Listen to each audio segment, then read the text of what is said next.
Bhaktivrat Muni ki. Jaya. You know how we were talking in the car on the way down here? That name, like Raso Vaisaha. Rasaraj. Rasaraj. Raso Vaisaha is in that song. Oh, yeah. It's this amazing mixture of words talking about the Lord. He's the reservoir, which, like, we don't even use the word reservoir practically speaking when we still barely fill water containers, but like he's the reservoir of all feeling. That's what that means. Like the supreme infinite cause of all of reality is the reservoir of all feeling. And you think, like, what could be more exquisite than an absolutely amazing philosophy that is fully infused with relationship? That was actually amazing, right? Because no one's actually going to get super excited about, like, wow, can you imagine that the world works like this and it's all like all the miracles of quantum? It's like, okay, well, ultimately, this very bizarre thing is that this vehicle that we're in has different systems, and the mental system doesn't actually get the satisfaction of soul food. Right? And then there's even an expression where it's like actually what the soul is hungry for is feeling, and what it's ultimately reciprocating to the universe is searching for feeling.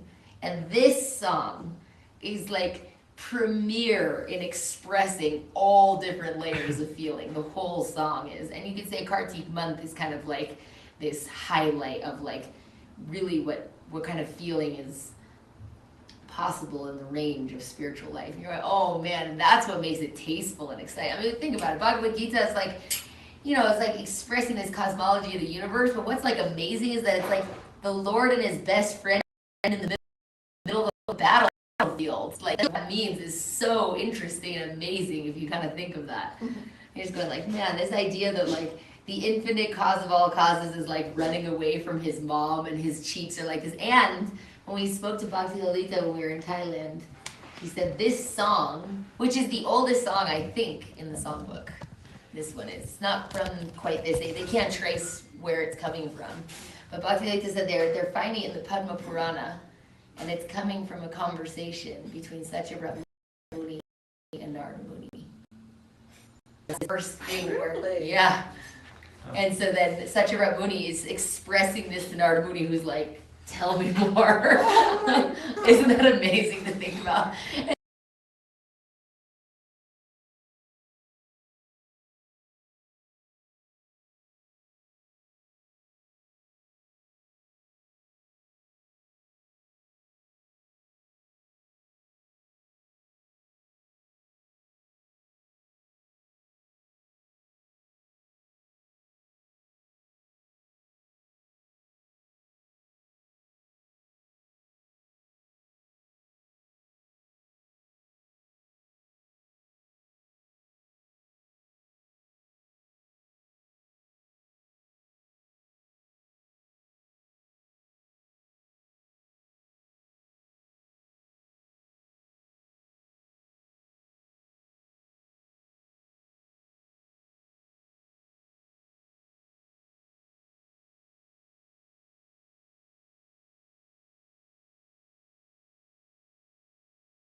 That's embodied there, that's embodied in Srimati Radharani. Self-giving to such a, and you know, we were talking about this in Chaitanya Charitamrita this morning, because that self-giving is so touching. Guru Maharaj said, so tender. Complete self-giving. It's heart-melting.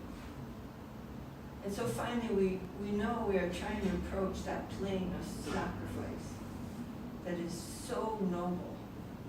And so we're singing kind of in this, trying to remember that. And so it's not like a sneaky thing, or we're really trying to hope that we will become this self-sacrificing unit in an honest way as been given to us by our Guru Maharaja in such a careful manner. Radhe Jaya Jaya Maharaja Dalite. Radhe Jaya Jaya Madhava Daite. Gokulatharuni Mandala Maite. Gokulatharuni Mandala Maite.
These things that are unknown, and then they become known in the world. Absolutely miraculous. The most refined service idea in all time and space. The service in the line of Srila. Somehow, we're sitting here in a dark, It feels like a so dark dark. moon. Well, that moon's going to come up at some point and it's going to be bright. But Yeah, but it's I mean, it's when you think that we can possibly connect even through sound, with such a plane of existence. It's absolutely a miracle. It's completely a miracle of Maharaja. That we can even hear about such a kind of devotion and think that it is a very good thing, a very wonderful thing that we can, through surrender, be gradually rid, and through the fire of ordeal, be gradually rid of everything which is not devotion. That's such a prospect, unbelievable prospect. Okay, page 248, excuse me. Can you get that? Yeah, a little one. 240. Chapter 14. Yes. Gunatraya Vibhava Yoga. Jai. Jai Shri Bhagavad Gita Upanishad Ki Jai. Jaya.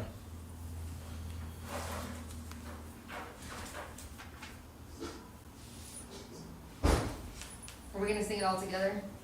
Yes. Oh, So chapter 13, we got 49. barely Yes, he's one second. last week.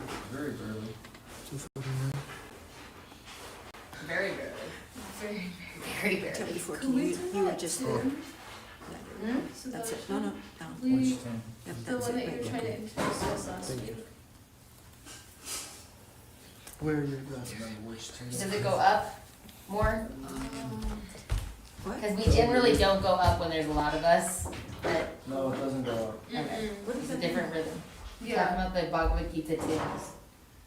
There's a few different tunes to say the Oh, is verses. it dun dun dun? No, you're talking about like Wait, is that dun? Param Bhuya Pravakshami Jnanam Jnanam Tamam. No, Param. Jaya. What we got? Do you remember the two that we were trying to do? No. Let's see.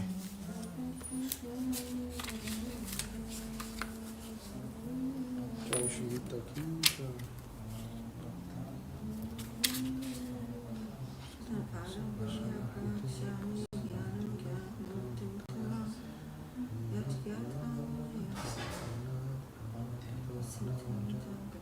Let's see. Let's see. Oh, I remember it. Param Bhuya Pravakshami Jnanam Jnanam Uttamam Yajñātva Munaya Sarve Param Siddhim Mito Gata. Yeah, that one precisely.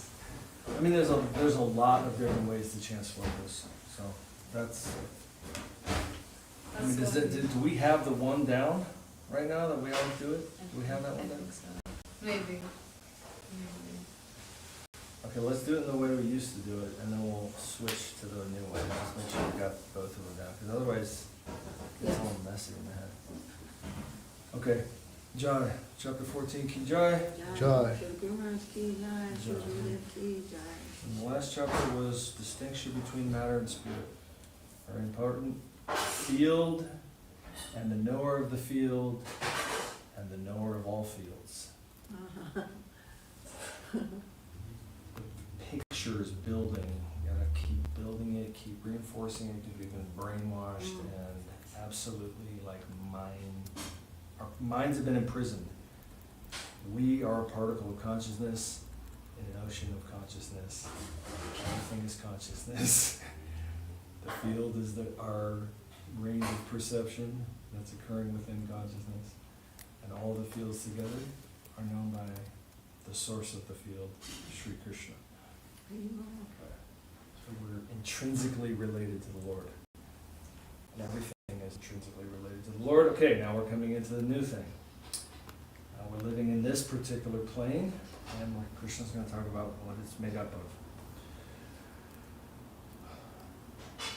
Shri Bhagavan Uvacham Param Bhuya Pravakshami Jnanam Jnanam Uttamam Yajñātva Munaya Sarve Param Siddhim Mito Gataha Idam Jnanam Upashritya Mama Sadhanyamagataha Sarvepi Nopajayante Pralayena Vyatanti Cha Mama Yoni Mahad Brahma Tasmin Garbham Dadhamyaham Sambhava sarvabhutanam tato bhavati bharata. I think we have that tuned Huh? up. So you can go up when you do that tune, we usually don't, so you go, We'll Sarvayonishu do that in the Kaunteya. next three stanzas. Okay, the Supreme Lord said, again, I shall describe to you the supreme teaching, the highest of all fields of knowledge, knowing which the sages attain the ultimate perfection beyond this mundane plane. By taking refuge in this knowledge, the soul attains to my nature.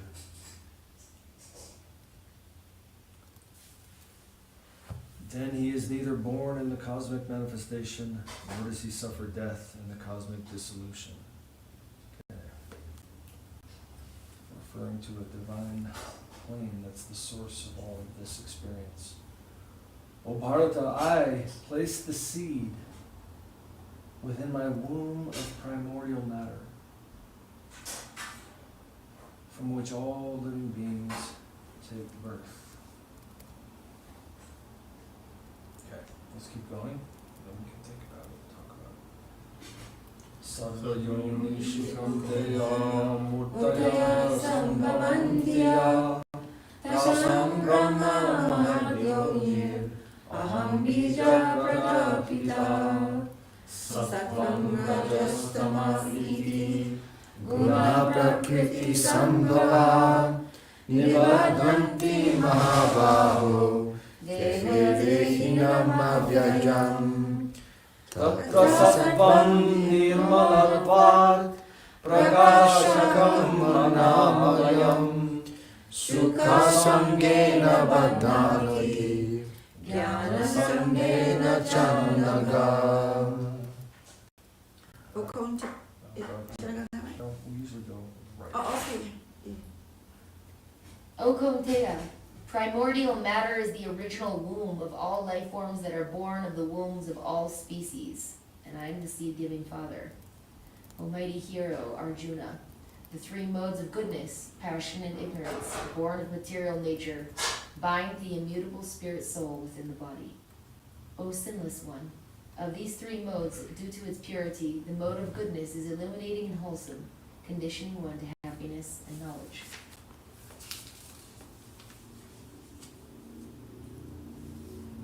Okay. So, a couple things here. The word that they translate into primordial matter is Mahat Brahma. It's really saying spirit. I don't know how Yeah, you primordial get matter is a bit primordial funny matter from that. sounding. But Mahat Brahma means divine energy, consciousness, the pool of consciousness. Really. So he's saying matter is born of spirit, and from that comes all the species and all the life-giving species. Basically, life is coming from Brahma, Right, because, or the yeah, you could because- say the Tatashta Shakti. right, but, yeah, because it begins with ahankar, the soul, and then ahankar, everything comes from ahankar. It means that consciousness is the development of what we call matter, is simply a development of the covering of consciousness. It's misconception. It's not a thing. It's not stuff. It's the deepening of misconception. And the projection of that is what we call the objects of the senses. Because we are misconceiving what we see.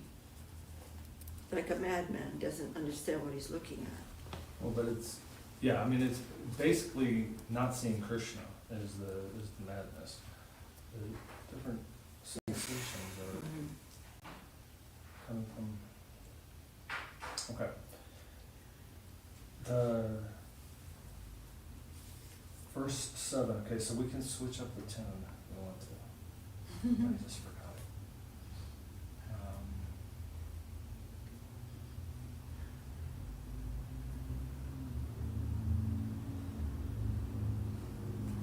Actually wasn't listening. Rajo ragatmakam vidhi Krishna Sangha Samudbhavam Tannibadnati kaunteya Karma sangena dehinam tamasvajnanajam vidhi mohanam sarvadehinam Pramadavasya nidrabhis tanibadhanti bharata Sattvam sukhe sanjayati raja karmani bharata Jnanam abhritya tu tamaha pramade sanjayati rata.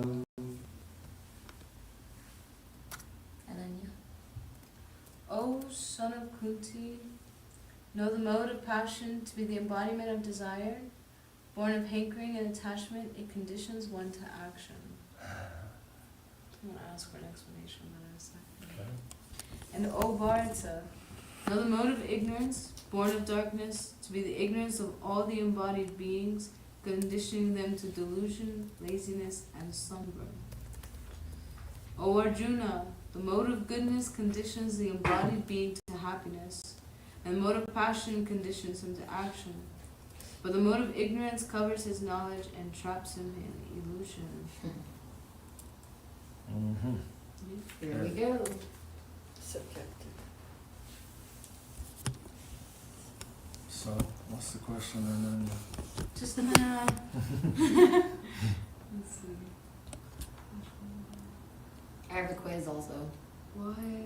Nani and Suter may not answer this quiz. It is targeted. You wanted to know about conditioning to action. Yes. Born of hankering and attachment, it conditions one to action. What is that? Like, why does it, Why is action a symptom of conditioning? or like hankering and attachment, like what's wrong with hankering? So it's conditioning one to action with the motive of acquiring that a karma in that sense. What impels you is desire.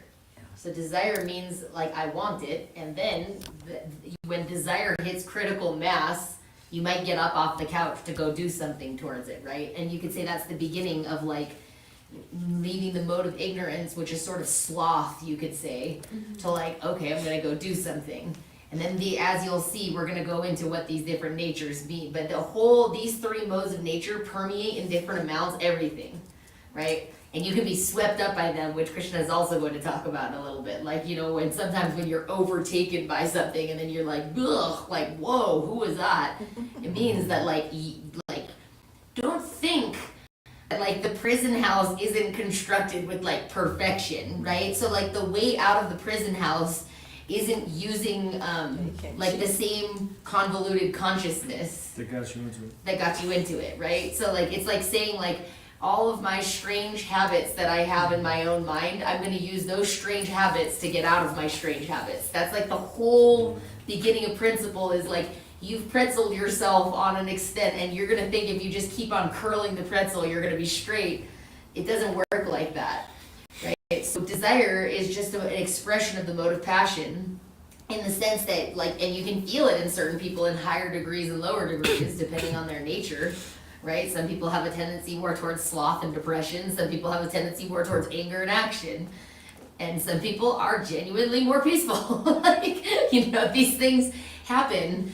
And they are worth paying attention to because ultimately you're trying to use a section of your intelligence to kind of move yourself in a certain direction.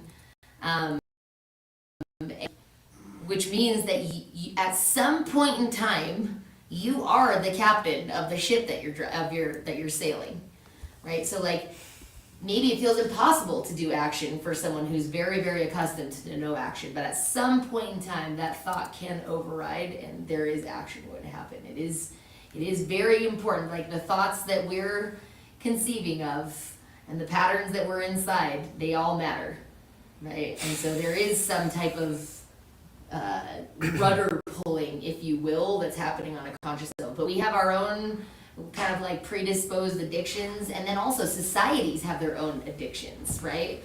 Like certain societies are a little more predisposed to like certain kinds of consciousness, and you can see it when you go traveling somewhere. It's like, oh, it's not the same rhythm, so to speak. And some more in the mode of ignorance, and some of them more in the mode of goodness, Mhm. right? We're like, wow, that's such a systematic way to live. How organized, how amazing that that's like standard, right? So, is that helpful? Is it bound for some action? Is it like bound to happen for some action to come out of any and all of our hankering and attachments? Like, are we Is it bound for some action? Actually, you don't do action unless you have a desire. Okay. You're not doing anything unless you want something. So ultimately, you're starting to like refine the world of desire a little bit, right? And really, like in the beginning, when we start spiritual life, we're just going like, I think this is better for me. It's fully selfish.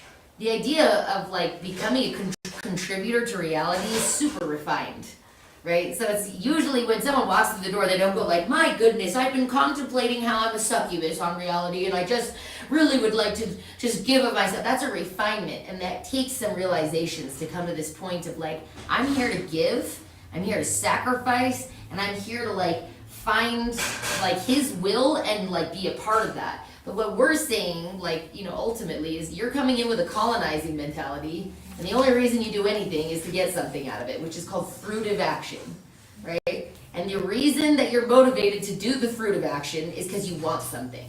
Very rarely are you gonna go work an 8-hour shift if they just told you, like, this is just because out of the goodness of your heart, you're gonna go put it in.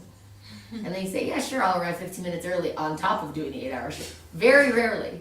Right? So the reason you go to work is because that boss has told you they're going to give you something in response, right? You're always calculating what you're going to get in response, right? So the Vaishnavas are saying like that mentality of calculation, it's only going to take you so far, right? Because the world that you can measure is not actually the world that you're truly searching for.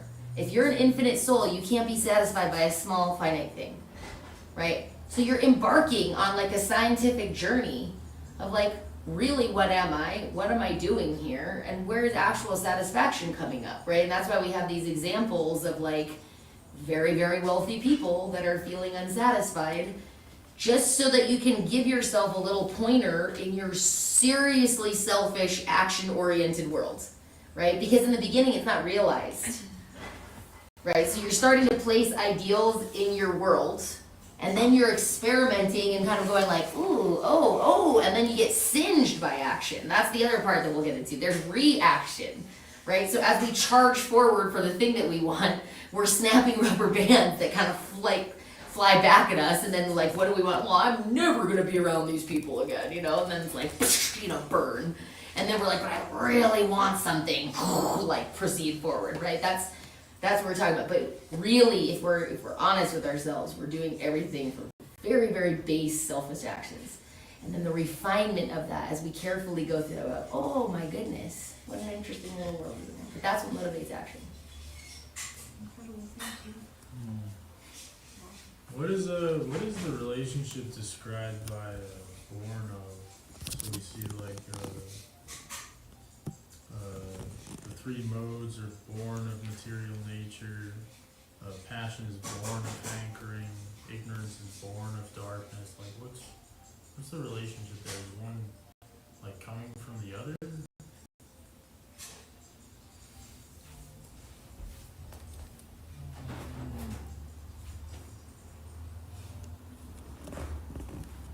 It's interesting.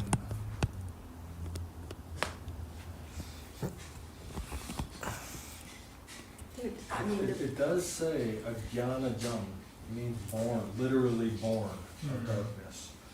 Ajnana doesn't mean darkness. Ajnana means ignorance. Jnana means not knowing, not knowing anything. But there's, these are ultimately they're interplays in consciousness. Yeah. So there's a fundamental principle of desire, there's a principle of being deluded. There's a principle of seeking knowledge and lightness. And those principles are the source of the waves of these different gunas. I mean, you can feel it when you get hit by a moment of ignorance or something, right? You're just like, I don't care, I don't want to know anything, I don't want to move, I don't want to, and you know what I mean? And then there's delusion that's associated with that. because then you start justifying it, Yeah. and then you really can just go So easy. like quick. And you can feel these things, desire, you're just like, I'm gonna get it.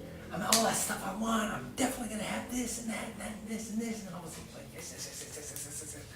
And all of a sudden, like, energy goes up, right? Because mode of passion has energy in it. Mode of ignorance has no energy inside of it, right? There's like this, like, kind of nihilistic one of the things you'll hear in the business world undertone. is like, I'm passionate about quality. Quality control director. Or whatever, right? And they're like, but it's like I always But thought they people were actually just are. saying that, but then I was like, after I worked somewhere for like 15 years, I'm like, these people are like literally actually passionate. Right, they actually are like really fired up. And then, mode of goodness is I believe it's interesting. The Sanskrit in the mode of ignorance is saying because of nirmala means purity. From nirmalatvat means it's the ablative case, means from. So from nirmala, which means from nirmala, purity, and means you don't have a lot of other agendas. There's like some honesty in nirmal. There's focus in nirmal. But we've been talking about it because mode of And goodness is maintenance, right? So goodness, passion, and ignorance also have like one word associated with them, which is creation, mode of passion, maintenance, mode of goodness, destruction, mode of ignorance, which is actually quite helpful because one has a very specific downward path. But Krishna will go through that later. it's just funny to me that maintenance is in the mode of goodness. It's just something we've been talking about this last week. Because you don't expect that actually that like very meditative routine that is churning through, right? You would think it's creation to some extent, the creation of this beautiful, glorious thing, but actually the keeping of this glorious thing and that daily kind of like meditative thing, that's kind of going more into mode of goodness. So that's, I don't know, it's very... Yeah. But there's you can start to recognize these things when you're under those influences, and it's very interesting to do that as you go through your day, because a part of things are coming from you, and sometimes you definitely feel like, oh my God, I'm like under some type of wave right now that I gotta make it through, you know what I mean, where my mind's going like, I don't want to, and whatever it might be, right? You can really feel like when you're in the mode of ignorance. Or you can feel like when you're in the mode of passion, or you can feel like when you're in the mode of goodness. But without Krishna at the center of any of those, they're all superficial. They're all still That was just my dealing. Huh? That was my quiz. Yeah, what was the pub, please? Does anyone know this side of the room what nirguna means? So what is the name of this chapter? In Sanskrit. Guna Traya. Traya means three. I think Jayadev knows.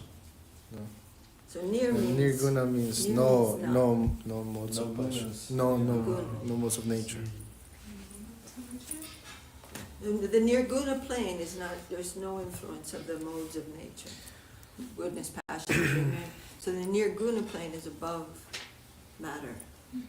So it's above the influences of these different kinds of Yeah. wrong motivations. They say goodness is the hardest to escape, right? That's right. It's very pleasant. Yeah. I would settle for goodness. Yeah, it's, You- the heavenly planets are influenced. Of course, all of these are influenced. They're all mixed with each other. Yeah.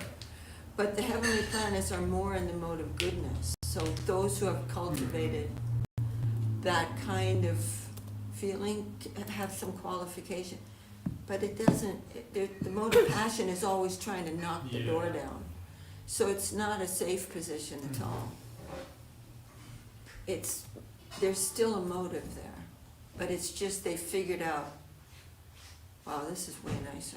It's nicer to give, it's nicer to be kind, it's nicer to be truthful, clean, cleanliness, all these things are in the mode of goodness. It's hard to be content contemplative if you're not in the mode of goodness, to be honest. However, you don't have to be Sharanagati in the mode of goodness, Yeah. which means you may be in the dregs of hell and actually finally turn towards the Lord, and some realization can come. That's why there's like this visual where Sharanagati can pierce like all these layers. That's what pierces through rules and regulations. That's what pierces through like all of these things. That's why you have every scripture of the world has these anomalous stories of people who are on the margins of society who have a revelation of the Lord. So it's like there's always like the game changer aspect of divinity himself, right? That's where Guru Maharaj has this sentence, to who he wants, when he wants, how he wants, right? And so there is an aspect of stability in the mode of goodness. That being said, it is really hard to be contemplative. If you're going, wow, I could have Sharanagati in the mode of ignorance, let's see how that goes. Like, that's not the strategy that you would choose. You're trying to change your consciousness and kind of like move, but you have to know that that's not the thing, right? Bhagavatam recommends mode of goodness in the beginning. I was like, hey, try and keep yourself there. Because it's a safe place. Because the other ones can really grab you. Mm-hmm. And they can pull you. I mean, like, you can end up in a non-human body. Like, quick. You know what I mean? It's not a joke. And then you're going to wander for a while in a little bit of a diluted state that you created. You know what I mean? You went along with. And it's, I mean, when you're in a particular state of consciousness, you're looking at that fate and going like, ugh, I don't know if I really want that. But when you're in that state of consciousness, it's like sometimes you see a homeless person on the street and you're like, oh shit, I don't want that to happen to me. But then you go talk to that guy and you're like, hey buddy, let's go to treatment and we'll get you a job. Yeah. And he's just like, bro, get out of my life. Don't talk to me. You know what I mean? Like, he likes it. Yeah. So you can get there like quick and reinforce it and build a little cocoon for yourself and like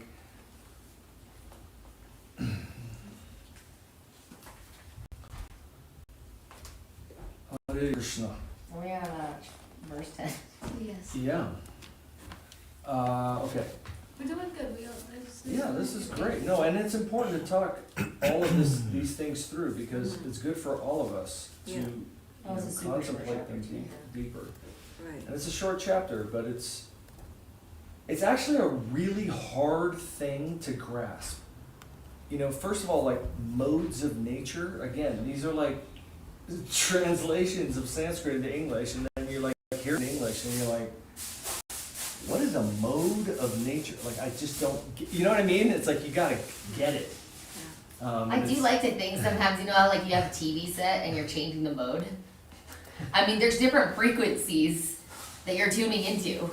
And you can actually feel like the differences. And the idea of being captured by any of them, it's very obvious. It's very obvious. Yeah, you The can thing overtake is it. like, passion has to do with this kind of over endeavor. Real karma yoga is such a beautiful practice, right? It's all in and all the results are up to the Lord. And it really like divorces you from the hell, right? That's where you get these stories of people, not only are they working 22 hours a day and they're super passionate, but then they don't get the thing and then it's over, right? Like they cannot survive that failure. Their ego can't, it's like they've become so hyper focused on that thing that like everything else is just like so painful. You're going like, don't think that doesn't happen. I mean, what's worse for me is like over endeavoring and then getting it, and then it's like, now what? Yeah. Wah, wah. Yeah. You need to set the goal a little bit. Because it's not actually touching. Yeah, exactly. It's not yeah. touching you at all. Yeah. It's like, it's not just another actually, thing, yeah. heart, it's not coming to your heart. It's so foreign. All of it's so foreign. So even when you get everything you want, I mean, there are a lot of, it's like drinking, it's like eating the fruit of a tree that's reflected in a lake. And you're trying to eat that, Yeah. but you have nothing. There, it's not substantial. It's all in the mental plane. So, I mean, and that it causes problems. So people just keep getting new stimulus to keep themselves like living. Yeah. But a person in the mode of goodness needs stimulus. He's just peaceful. But that doesn't mean he's a devotee. So he's still not in a safe position. That can be overwhelmed again, like Krishna will say later. The passion is overcoming goodness, goodness is overcoming ignorance, ignorance is overcoming... it's almost like a battlefield between the modes of nature. So none of this is safety. Or really, it's all covered with a misconception, finally, of who we are. Like a demigod, when he dies, he still doesn't know who he is. He doesn't even know who he is.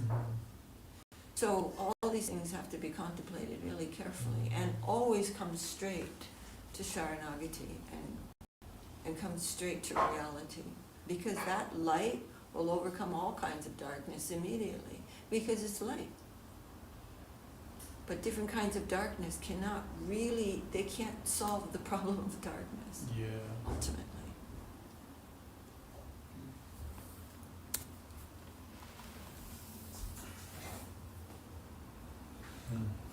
Are we on 10 now? Yeah. Okay, beautiful. Rajas tamas cha vibhuya sattvam bhavati bharata. Rajas sattam tamaschaiva tamasarvam rajasada. Sarvadvareshu dehesmin prakasha upajayate. Jnanam yada tada vidya Vibridam sattvam titya. Loga pravritti arambha karmanam ashramasriya. Rajashetani jayante vibrite bharatashrava. O Bharata, goodness overcomes passion and ignorance.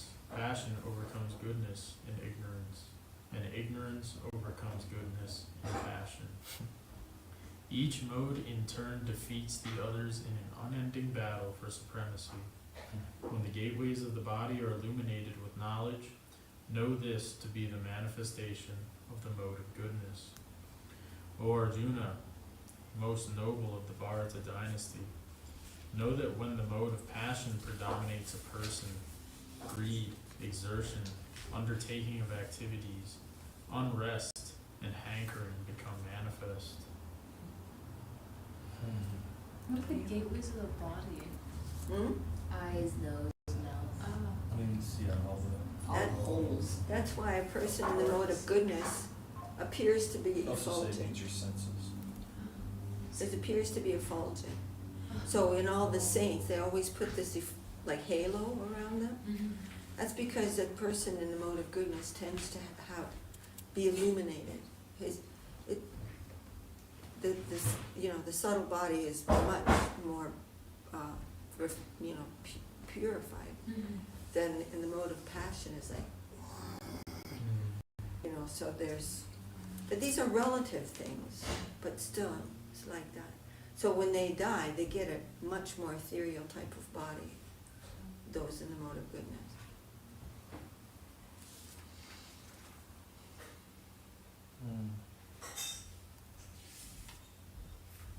Yeah, it's interesting. That word prakasha does often mean like a effulgence, but also just means straight illumination, just like light is shed upon it.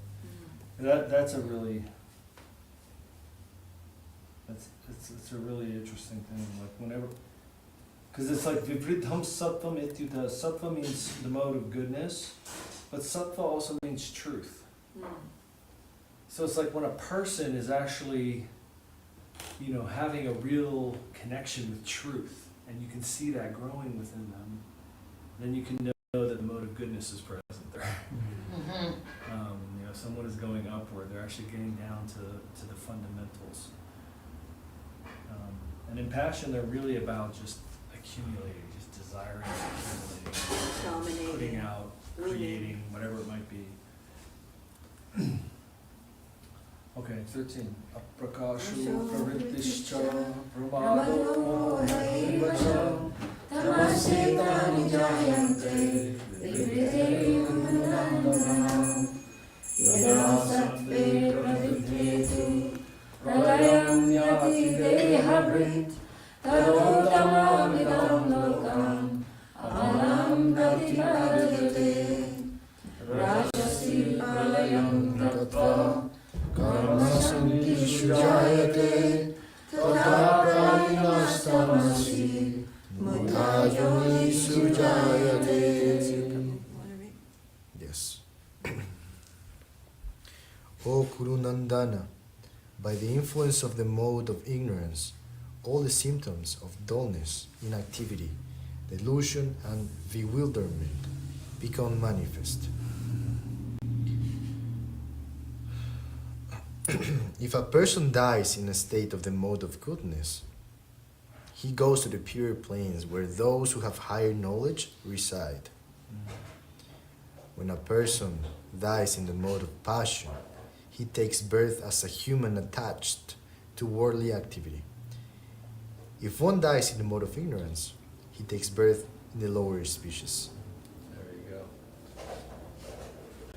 So when I was little, because there's a lot of verses like this in the Bhagavatam as well, I was like, this is so easy. Like, why do you have to do all this stuff? Just focus on something good when you die. It's just like, this is so much work. Like, just when you die. Just get in the mode of goodness. Yeah. I'm ready. I mean, like, granted, I was like 12, so not a very refined thought process. But then, Hey, Like- you want to see my prakasha? It's like, man, I am going to heaven. It's like that total mode of passion. Well, it's just like, like- you just can't. it just seemed like super, like, simple, like, just at the moment of it, what they say in the scriptures, like, in that moment of death, what you're meditating upon is so important that your whole consciousness is going there. So it's like, well, just focus your consciousness. And then later, when there's more illumination on that moment of death, the moment of death is the summary of what you have done in your life. That's why there's this idea of flashing into your past and seeing your life really quick as like a slideshow that happens very commonly. It is the compression of all of the moments of your life. When it's also right where you're at. So if you're not, like, I mean, how many times have we, you know, generally everyone's been in a situation where you realize, like, oh my God, my life's in danger. Yeah. And like, what do you usually say? You say the S word, and you're kind of like, you know what I mean, like, pretty much. You just, Take breath like, as a dog. that's beetle. where your consciousness is at. Like, you're trying to build yourself into a state where you're in this state, Right. you know, like, of connection, the yoga. Because it's like, you know, I mean, whenever that happens, you know, it's like, it's really like, oh, shh. Oh, phew, I didn't die. You know, and then it's like, wait, what was I thinking about? Not Krishna.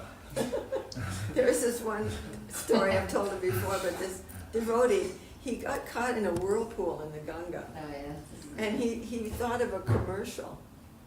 The little jingle of a commercial from his childhood. No, I know it still. That's how powerful that jingle was. Yeah. Oh, somebody It was a said famous that. story in ISKCON. It was very famous during He was that like time thinking period of like of this, double mints. like of the 1960s Doublemint gum commercial. Yeah, he couldn't get out of his head. He was drowning to death in a very, I mean, it's a very serious river. People drown in it every single year. It's a very, Especially very, in the flooding time. yeah, the flooding time. I mean, and actually having swam in it, I mean, the whirlpools are very serious. I mean, there's freaking dolphins, freshwater dolphins. That's how big the river is, you know, like it's huge. But it goes double, double, your refreshment. Oh, there's no single gum that refreshes your mouth like Wow, I didn't even know that. Right? Uh-oh. You're gonna- No, I mean, like, it was literally, no, this was like a story everybody What I'm knew. gonna take away from the Gita class tonight. Yeah, don't watch that commercial. And then what life do you go to? Destination very But he unknown. survived to tell the story, and it was a very, very good cautionary tale, really, It because was it's not not like, Maharaja. okay, I'm gonna jump into the mode of goodness. It's like you have to, but anyway, we're not so much interested in jumping into any of those modes of nature, of course, we're trying to become Sharanagatas. But at the same time, you know, we can tell, like, when I was studying Ayurveda, I mean, and Krishna mentions that different foods in the different modes of nature. And Ayurveda is like, if you have if you're Pitik, and Pitik is, like the mode of, it's the fire. And you eat too many chilies, you're just gonna become this angry, frustrated, demanding, dominating, poop head, basically. It doesn't say that. I'm paraphrasing. But I mean, but you can tell when you eat certain things, it does affect your consciousness. Yeah. And then you can notice, hey, I'm the noticer of this. I can see this happening. So you're the knower of the field. But that is the field. The field is really in connection with the modes of nature. So it's very good. This gives us a possibility of becoming objective and going, oh, that's no good. I don't want that, but it's real hard to do that. So when you're feeling like overpowered by these different modes, you can take shelter of the Lord. Yeah, because a lot of like the manifestation of these modes, like, your senses, the way you perceive things, and your Mhm. emotions, right? Yeah. Those are all the field. Those are all Modes of from nature. Krishna. Yeah, they're all the It's modes not of nature. you, right? Yeah. Well, I'll also add a bit of a woo-woo thing to the whole thing. Sometimes you can feel like you're kind of bound by something. You can feel it. Like it has some sway on your consciousness. Yeah. And it's not like the deepest you, but somehow or other this thing's pulling you. And you can feel very much outside of yourself a dissolution for that thing happen. And it can be very wonderful. And you can actually sense in yourself, this didn't come about from my own doing. Yeah. Like it was